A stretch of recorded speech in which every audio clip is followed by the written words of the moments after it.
The moment my mother's words hit me at my sister's rehearsal dinner, I froze. Making up clients again, just like her imaginary boyfriend, she laughed to my aunts, unaware I stood directly behind her. I gripped the gift bag I'd spent hours preparing, knuckles white. For 3 years, I'd poured everything into my marketing consultancy, working 18-hour days and sacrificing stability.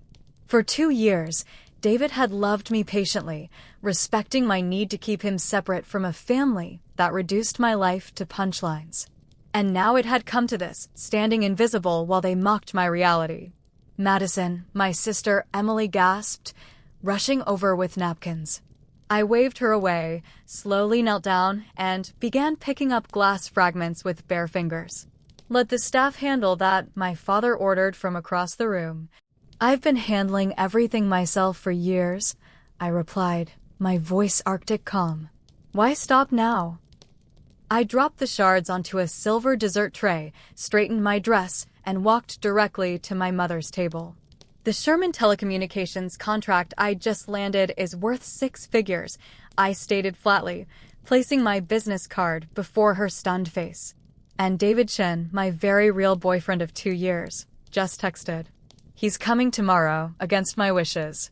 I smiled tightly at the shocked silence. "I guess we'll all finally get what we want." I turned and walked out, phone already in hand. The doors hadn't even closed behind me when I heard my mother's voice.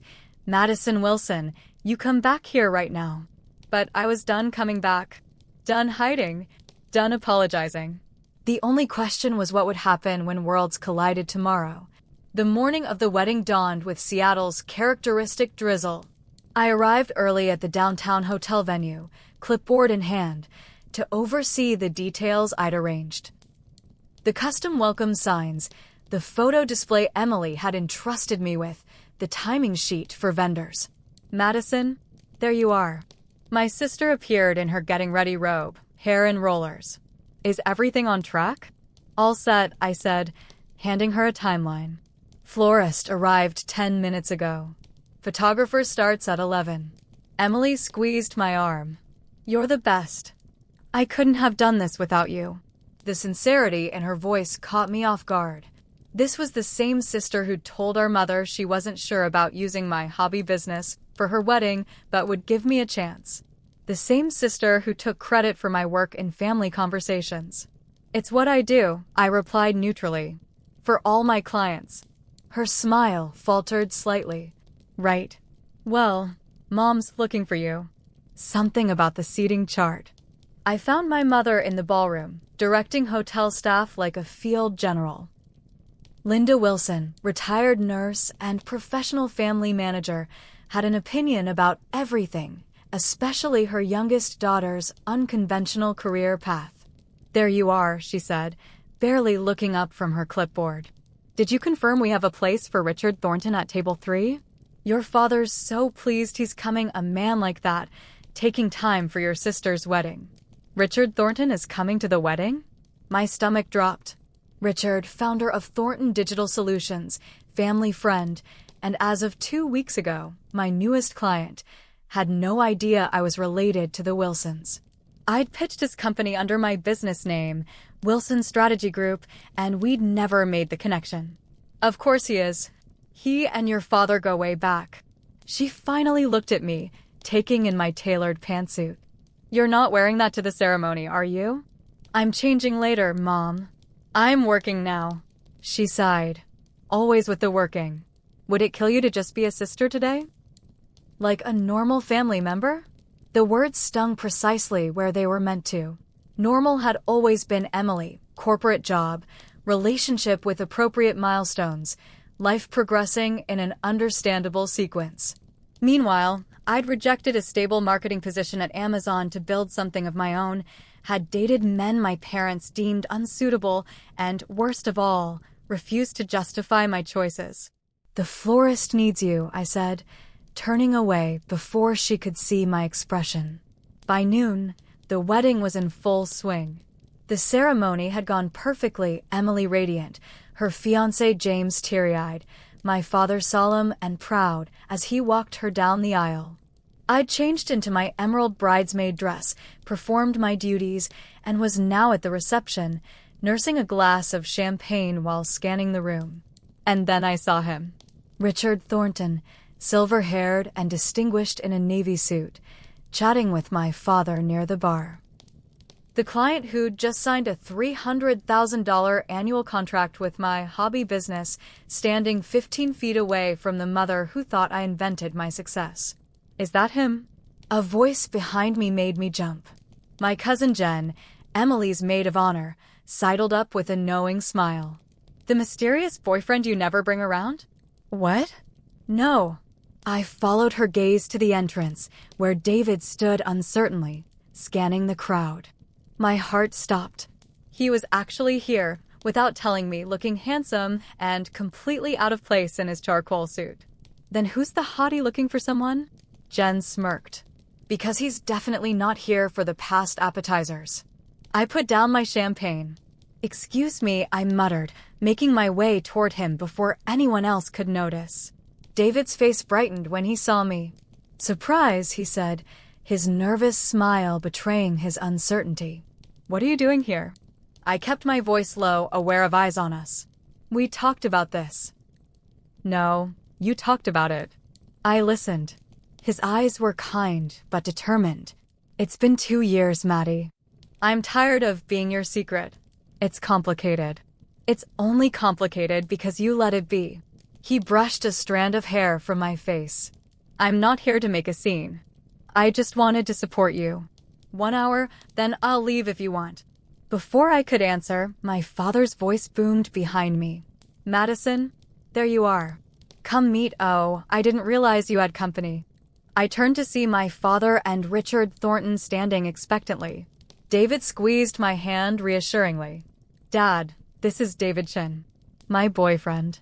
The words felt foreign on my tongue, not because they weren't true, but because I'd never said them in my father's presence. David, my father, Robert Wilson. They shook hands, my father's surprise poorly disguised as politeness. Nice to meet you, son. Madison's never mentioned you. I've heard a lot about you, sir, David replied smoothly. And this is Richard Thornton, an old family friend, my father continued, gesturing to the distinguished man beside him. Richard's eyebrows rose in recognition. Ms. Wilson?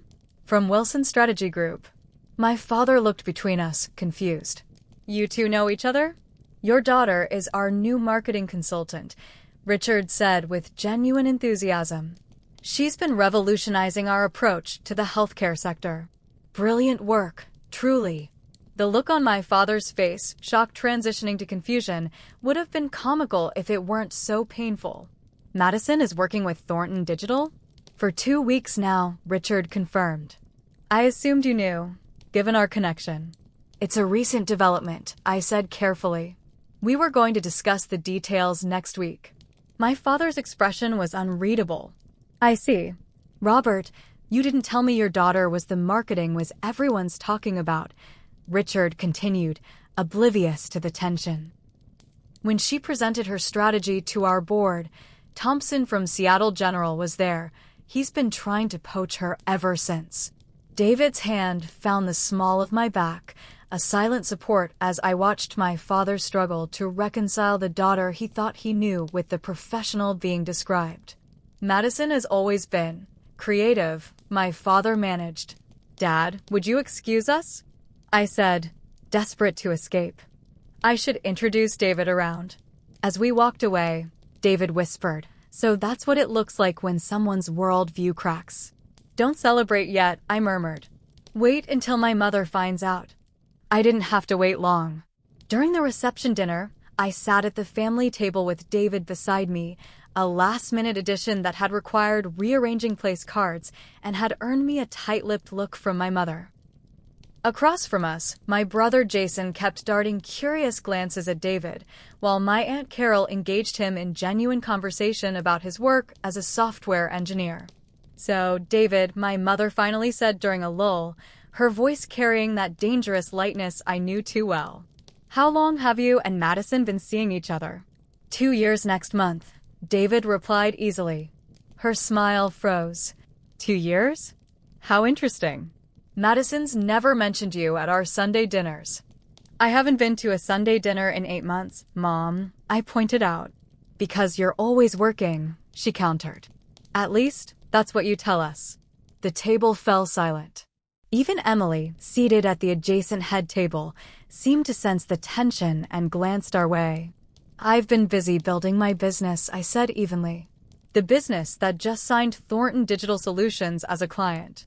My mother's eyes narrowed. Richard mentioned something about that. Quite a coincidence. Not a coincidence, I corrected. I pitched them, they accepted. That's how business works. And Richard had no idea you were Robert's daughter. I didn't mention it. I wanted the contract based on my work, not my connections. My father, who had been silently watching the exchange, finally spoke. Richard said you impressed their entire board. That Thompson from Seattle General wants to hire you. There was a note in his voice I hadn't heard before, something almost like respect, or at least confusion. My mother, however, was undeterred. Well, she said with a tight smile, it's nice to see you finally finding some stability. Though I do wonder why all the secrecy about your boyfriend, about this contract. Family shouldn't have to learn these things by accident. Maybe, I said, feeling David's steady presence beside me, because whenever I share anything about my life, it becomes a punchline. What are you talking about? Probably making up clients again. Just like her boyfriend, I quoted, my voice low but clear. That's what you said last night, Mom. I was standing right behind you. The color drained from her face. Across the table, Jason looked down at his plate, while Aunt Carol pursed her lips disapprovingly at my mother. I didn't mean you did, I interrupted. For years, you've dismissed my choices because they don't look like Emily's. You've treated my business like a hobby and my relationship like a fiction. I stopped sharing because you stopped listening. The clinking of a glass saved us from further confrontation. The best man was calling for toasts. My mother sat back, visibly shaken, while my father studied me with an expression I couldn't quite read. David's hand found mine under the table. You okay? He whispered. I wasn't sure. For years, I'd avoided this exact moment, the confrontation, the discomfort, the potential fallout. But now that it had happened, I felt strangely lighter. The speeches began, flowing one after another with predictable sentiments about love and new beginnings. And then the wedding planner was beside me, whispering in my ear, they've added you to the toast list. You're up after the maid of honor. What? No, I'm not, but Jen was already concluding her speech to applause, and the microphone was being extended toward me. Emily was looking at me expectantly from the head table, her expression a mix of hope and apology. I rose slowly, taking the microphone with a calmness I didn't feel. The room quieted, faces turned toward me, some curious, some expectant, my mother's tense with apprehension. For those who don't know me, I began, I'm Madison, Emily's younger sister. And I'll be brief, because the best advice I ever got about speeches is that no one remembers what you said, but everyone remembers how long you took to say it. A ripple of appreciative laughter. Emily and I are different in almost every way, I continued. She's always known her path and followed it with confidence. I've taken the scenic route with detours and unexpected stops. For a long time, I thought those differences meant we couldn't understand each other. I looked at my sister, whose eyes had softened. What I've learned, what Emily taught me during this wedding process, is that different paths can still lead to mutual respect. She trusted me with important aspects of her day, not despite my unconventional approach, but because of it. I raised my glass toward the head table. To Emily and James, may you build a life that honors both your similarities and your differences. May you listen to each other, even when, especially when, what you hear challenges your expectations. And may you always find your way back to understanding. The room echoed with to Emily and James. I handed back the microphone and returned to my seat, avoiding my mother's gaze. David leaned close. That was perfect. It wasn't what I planned to say, I admitted. Sometimes the best words are the ones we find in the moment. Across the table, my father cleared his throat. "Madison," he said quietly, "I think we've underestimated you." My mother remained silent, but I could see the wheels turning behind her eyes. In that moment, I realized we had reached a point of no return, not the catastrophic break I had feared for years, but a necessary recalibration. They were seeing me, perhaps for the first time, as I actually was. The rest of the evening unfolded with a strange new energy. Richard Thornton sought me out to discuss expansion plans, openly impressed as my father looked on. David charmed my aunts and found common ground with Jason over Seattle's tech scene. And during the father-daughter dance, when my dad took his turn with me, he asked about my company in a way he never had before, with curiosity instead of concern. My mother approached as the evening wound down, finding me at the dessert table. "Your speech was lovely," she said, her voice subdued. "Thank you." She fidgeted with her purse strap. "I owe you an apology. What I said at the rehearsal dinner was unkind and untrue. It was, I agreed, not making it easier for her. It's difficult when your child chooses a path you don't understand." She looked up at me. "I worry about you, Madison. Stability matters." "I know you worry, Mom, but I'm doing well, better than well. My business is growing. I have a relationship I'm proud of, and for the first time, I feel like I'm living authentically. Your boyfriend seems nice," she offered tentatively. "Will he be joining us for Sunday dinner next week?" It was an olive branch, small but significant. "Would you actually like him to?" "I would. And perhaps you could tell us more about this Thornton contract." I studied her face, seeing not full understanding, but a willingness to try. It wasn't perfect reconciliation, but it was a beginning. "We'll be there," I said. "But Mom, I need you to hear me, not just listen. No more dismissing my choices or treating my life like it's less valid than Emily's." She nodded slowly. "I can try." Across the room, I caught David's eye. He was chatting with my father, both men laughing at something. He smiled when he saw me looking, a smile that said, "I told you so," without words. Later, as David and I walked through downtown Seattle back to my hotel, the night air cool against our skin, he asked, "Was it worth it? Finally bringing your worlds together." I thought of my father's newfound respect, my mother's tentative steps toward understanding, the unexpected relief of being fully seen. It was terrifying, I admitted, and necessary. I've spent years compartmentalizing my life, thinking I was protecting myself, when really I was just postponing the inevitable. And now we see what happens when I stop hiding. He squeezed my hand.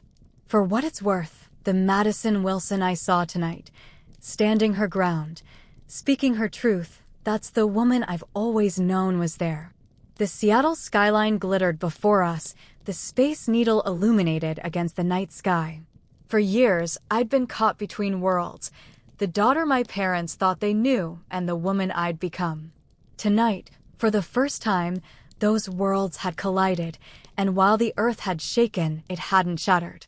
There would be more conversations, more adjustments, perhaps more conflict.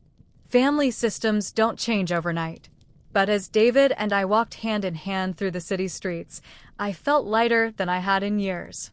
I had reached the point of no return and found that what waited on the other side wasn't disaster, but possibility.